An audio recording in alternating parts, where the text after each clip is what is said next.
For some people, youthful mistakes result in felony and misdemeanor convictions that remain on their record for decades. It limits their ability to get jobs, volunteer for their children's school activities, and find safe and affordable housing.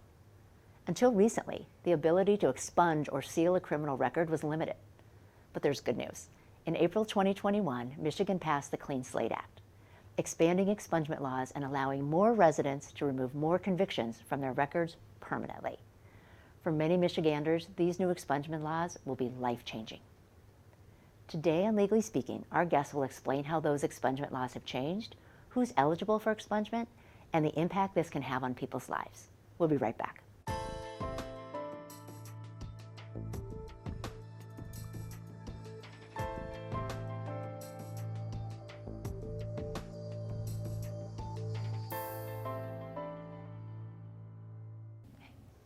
Welcome to Legally Speaking. I'm Ashley Lowe, Chief Executive Officer of Lakeshore Legal Aid. We're a nonprofit law firm that provides free civil legal services to people with low incomes, seniors, and survivors of domestic violence and sexual assault throughout Michigan. Today on Legally Speaking, we're going to be talking to two experts on clearing criminal records, but they're coming from very different perspectives. Our first guest is John Cooper. John is Executive Director of Safe and Just Michigan, an organization that works to reduce Michigan's over-reliance on incarceration. John has led several campaigns to reform Michigan's criminal justice system. John, thanks so much for being here. It's great to be here. Thank you for the invitation. And our next guest is Tommy Barnes. Tommy, at the age of 23, was convicted of selling marijuana. Almost 20 years later, he had his criminal conviction expunged. But Tommy didn't wait for his conviction to be expunged to start giving back to the community. He started a youth mentoring organization to help kids avoid the problems that he faced. Tommy, thanks so much for joining us today. Thank you for inviting me. All right, well, let's get started with John. John, tell me about Safe and Just Michigan and what's the mission of this organization? Sure, so Safe and Just Michigan is a nonpartisan nonprofit based in Lansing. We're a 501c3, and we look at our role as informing the state legislature about what the research on criminal justice policy says and advocating for this policy changes that will reduce unintended consequences. And I think record clearing is actually a really good example of that. So with criminal records, 1 in 3 adults in Michigan has a criminal record. Yet all landlords and all employers, as a matter of course, look at those criminal records to make decisions about hiring, to make decisions about leasing, and that has massive, massive impacts on the people with records. And that decision is not based in any way on what the research says about criminal records. And that research, to be clear, is that if a person has gone without getting in trouble, or has gone without getting in trouble for about 5 years, they're no more likely than a member of the general public to get in trouble again.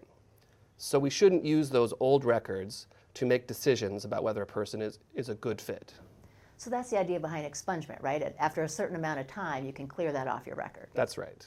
And expungement actually fits very well with what we've learned from research on rearrest rates, on reconviction rates, and more recently on studies about the impact of expungement. It was, one of my favorite studies came out in 2019. It was by University of Michigan Law School professors. And they looked at a 10-year period, everyone who got an expungement in Michigan. And then they tracked what were the outcomes for that group of people.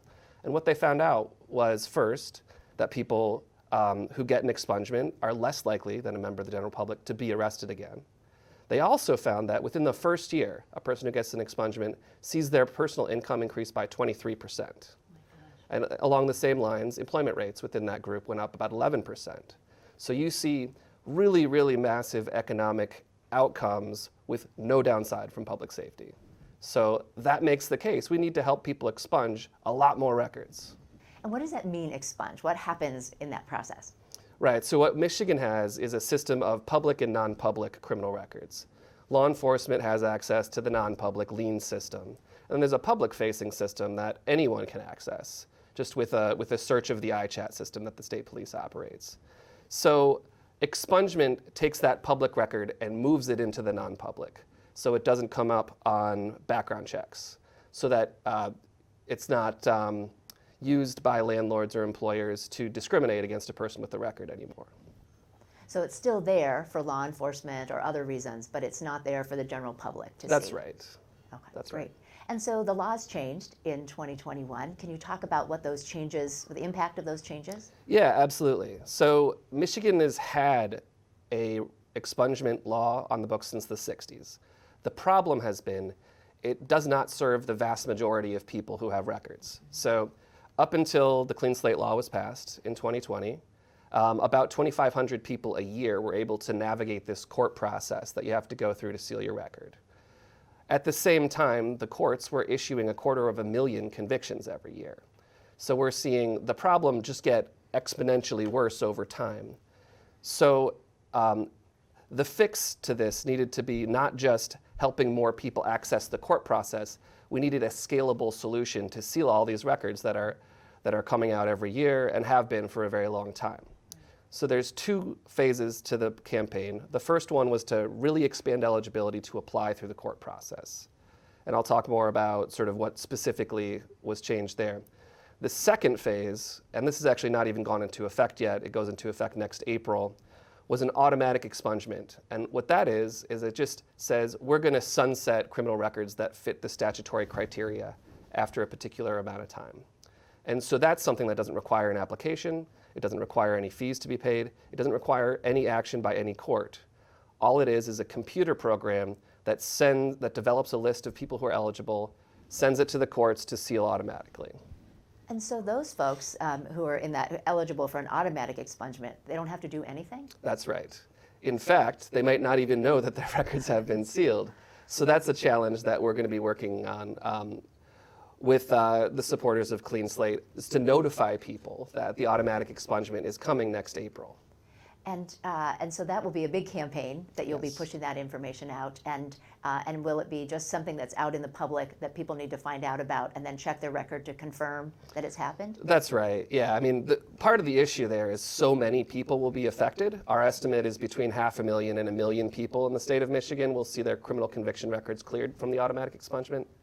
When that means we got to reach all those people, because if people keep on checking the box on housing and employment applications, they're not going to see the benefit of their expungement. So yeah, it's going to be a massive public education campaign. We hope that all the legislators who were involved in passing this help us with that. We hope the administration helps us, the AG's office, even the courts, because it really needs to be pushed out to so many people. Will it happen over time? You said it'll go into effect in April. Will it happen over several months? Some of those details have not been sorted out yet. My hope is that it's all going to just hit a button on April 11, 2023, and there's 1 million records that are sealed. But there's a lot of work that needs to happen within the court system in order to get all of the various courts across the state ready, because there are at least 17 different case management systems that are in operation in these courts, and those need to be integrated with the state police system in order to automate the expungements. And not all that work has happened yet, and not all that work, it's not clear how quickly that's going to happen. So it's possible that a tiered rollout may need to happen. Maybe Wayne County's ready, but Oakland's not, or whatever. But our hope is that everything just goes live on April 11 of next year. Right, that's a big project too. Yeah, right? It is. So tell me about the other part of the law that requires people to take some action. Yeah, so this is the expansion of the existing law where you file a petition with the court and go into court and argue that you have earned the right to have your conviction sealed. So the problem with this process was that it was just too narrow and too complex for most people to deal with. It was a very limited number of felonies that could be expunged. Right. So originally, when it was passed in the 60s, it was 1 conviction of any kind. And if you had 2 of any kind, you weren't eligible to apply. And that was expanded gradually over the years. But even in 2019, when we started this campaign, if you had 3 misdemeanors on your record your entire life, you could not apply for expungement. If you had 2 felonies, you could not apply for expungement, even if those felonies came from the same act. Because oftentimes, if you're arrested for possession, they might charge you with possession and conspiracy. That's right. pretty common. So there were just a lot of people who were not eligible because of the way the eligibility rules were written. In addition, the procedural requirements are hard. There's fees, from getting the documents needed, from doing the background check that's needed, filing fees, and then it was a real, I think, challenge for people to physically go to court and physically apply, physically come back for your hearing, because you have to apply in the place where you were convicted. Right. If you don't live there anymore, you can't, you got to make a plan.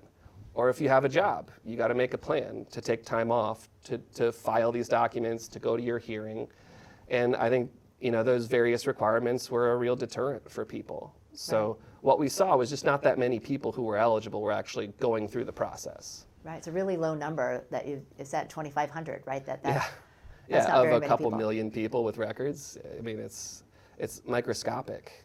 And so we passed pretty big expansions to eligibility, and that more than doubled the number of people who were eligible to apply. But we also had a campaign of expungement fairs and public outreach to try and get the resources people need to actually use that process. And the early returns have been very good. We heard anecdotally that there's been about 10,000 people that applied in the first year, which is 4 times what a normal year would be. And I can tell you that we were part of a couple thousand of those, and I know Lakeshore also has been very busy with expungements. Yeah, absolutely. Let's so- talk about the lawyer part. Yeah. Is it a process that somebody can do on their own, or do they need a lawyer to take them through that process? It depends who you talk to. I will tell you the legal requirements are complicated for a layperson, and they only got more complicated with the changes.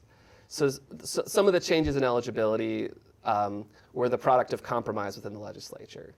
As a result, there's exceptions to certain things, and there's limits on the number of certain kind of convictions that can be sealed. So there's complexity that was introduced in the statute, even beyond what there was before. And I do think that's one reason why it's been good to have legal professionals involved in these fairs, because just figuring out whether you're eligible can be really hard. Right. But I will say there's a really great resource online that was put out by Michigan Legal Help, which is a legal aid project, I know. And they've got an eligibility tool that it's basically like a Google form, but you can just sort of plug in what your convictions are and the dates and that kind of thing, and it'll let people know whether they're eligible. I think, probably, especially if the record's not that complicated, if you've got some misdemeanors, you've got a single felony, it's the sort of thing that probably a person could do without a lawyer. I do know that lawyers are expensive. I've heard, $1,500 quoted as a figure that's charged by a private practice lawyer.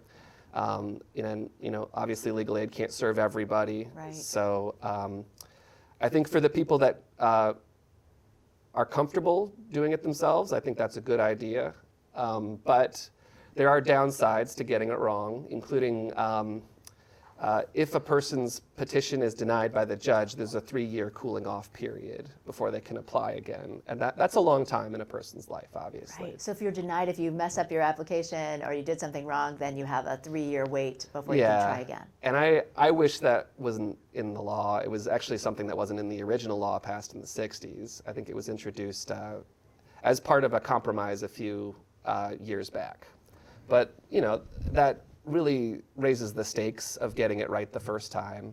And I do encourage everybody to at least consult with an attorney on their eligibility to avoid some of the problems that you can run into if you don't. Right. Well, I know it's a complicated process, and I want to talk to Tommy about your experience with it all. So Tommy, do you mind starting with talking about your conviction and how that came about? Poverty. I mean, it's a very simple answer, and I think that's where a lot of kids that live in my neighborhood that come from the background that I came from experience. Poverty pushes you to places where you're too young to get a job, but old enough to be called a man. So you have to find ways to fill the gap in your single-parent household, and that was the way I filled the gap.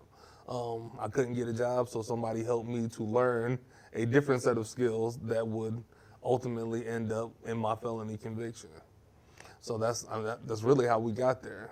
Yeah, and so when after you had your conviction, how did that have an impact on your life? I mean, in every possible way. I never considered myself to really be a really bad person or a criminal. I was just somebody trying to fill the buckets to make things right for my family, and it just didn't go that way.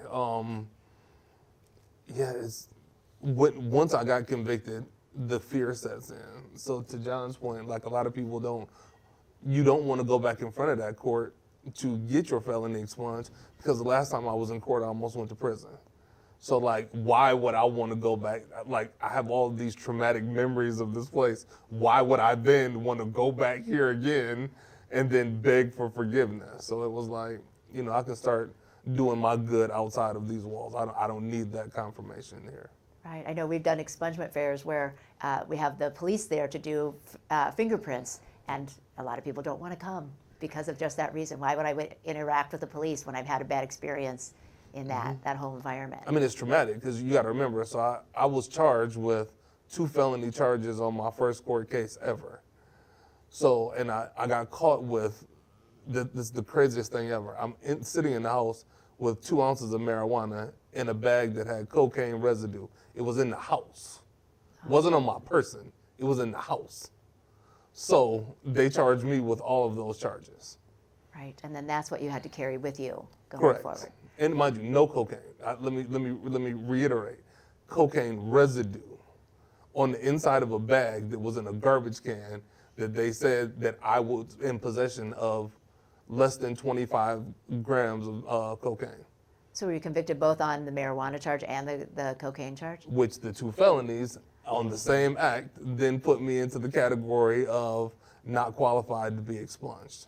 So when the new laws came into effect that allowed for 2 felonies, then you could come back and ask to have it expunged. Correct. So talk to me about that process. How did you get started and decide you want to get your record expunged? So I do a lot of really great things in my community, and I don't mean to pat myself on the back, but for the last 22 years, I have dedicated myself to service.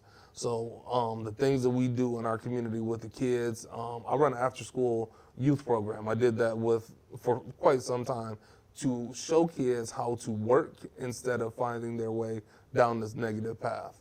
So let's talk about that a little bit. Did you have challenges in getting involved in youth mentoring if you had these convictions? Well, the crazy part is when you're a youth mentor, a lot of people expect you to go into a school. In order to go into a school, you have to sign a waiver that says that they can run your criminal background. Right.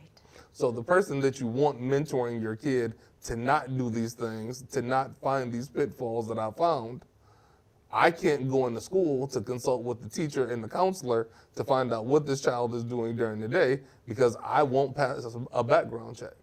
And even for my own children, I can't go on school field trips. I can't participate in the PTA because I have to check all of these boxes to say that I've been convicted of a felony. Wow. So you can be involved in the youth mentoring organization, but not going in as part of the schools. Correct.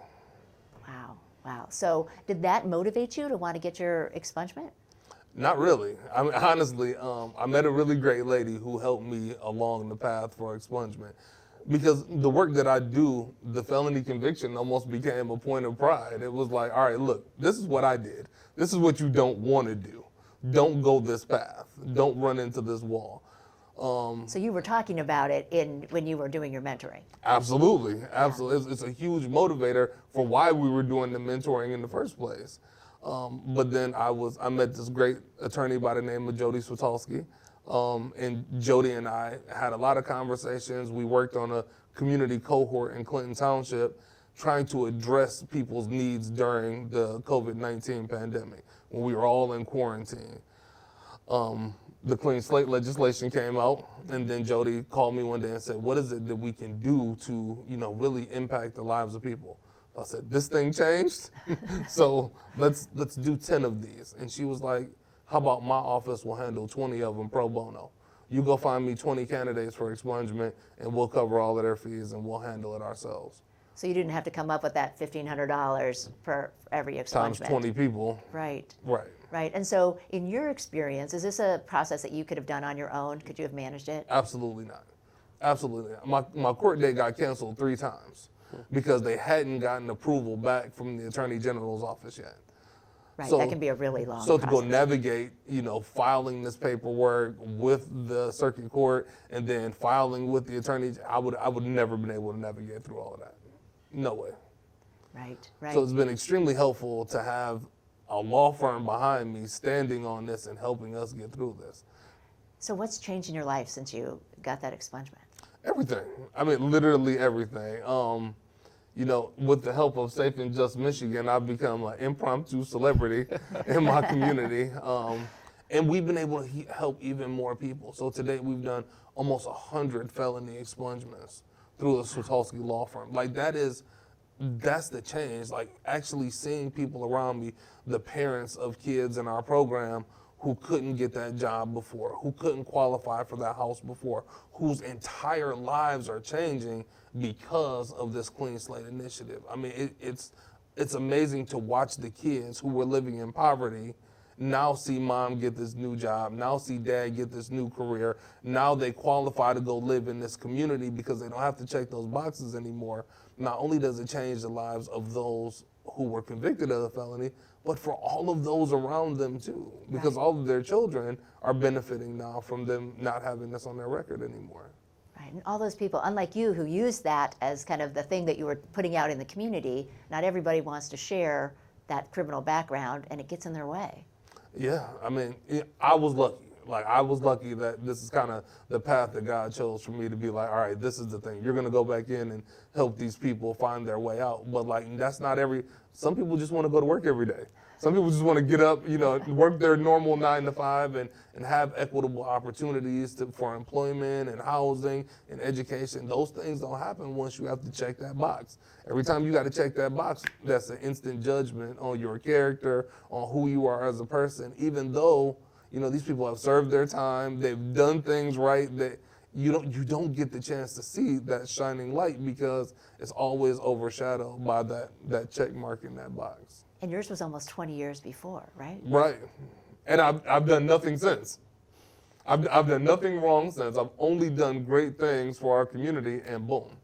It was just a constant, that thing that overhung over my head. Case in point, I had a job interview shortly after I was convicted of my felony.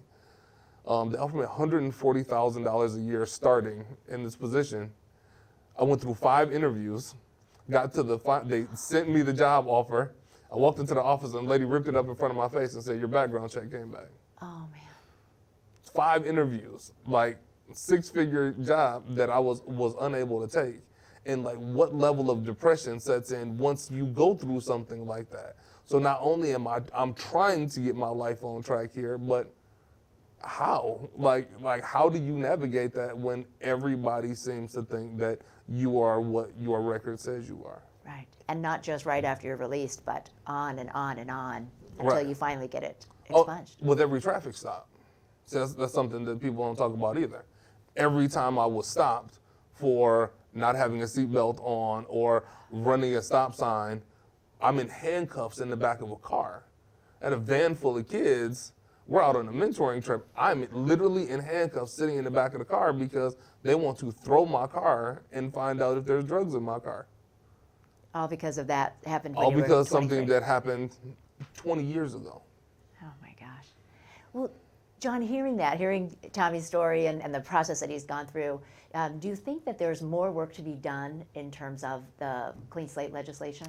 Absolutely. And it's a bunch of things. I mean, I think first, the automatic expungement does not apply to any assaultive convictions.